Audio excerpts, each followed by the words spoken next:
And now, an I-Team investigation. Do you really know what's showing up at your child's school? Tonight, the I-Team exposes how on one elementary campus, knives and blades were taken away, but then tucked away and never reported, leaving parents in the dark. Here's our Jeremy Rokowski.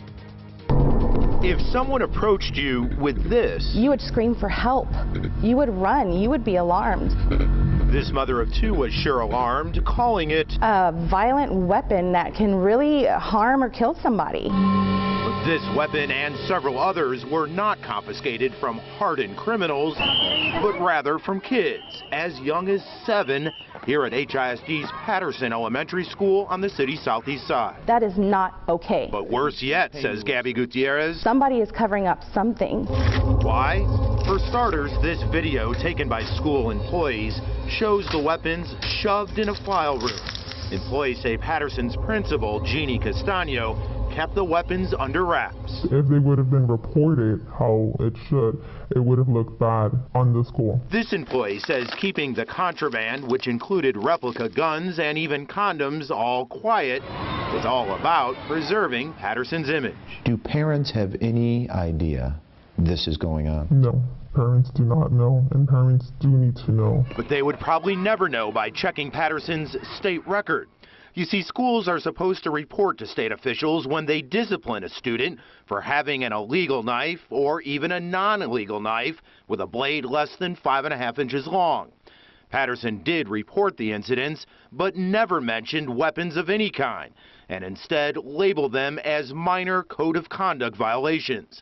The same as things like chewing gum or breaking the dress code. Shame on you. That's Deanna Diaz's reaction to it all.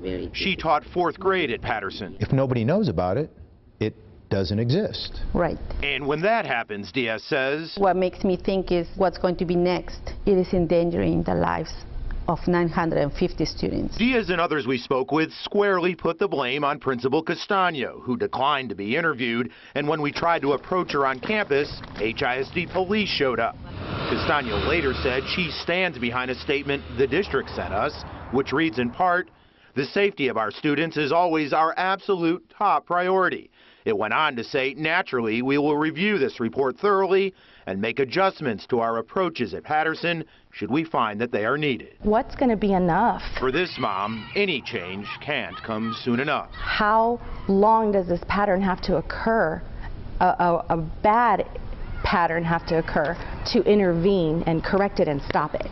Now, to be clear, no one's saying Principal Castano broke any criminal laws here.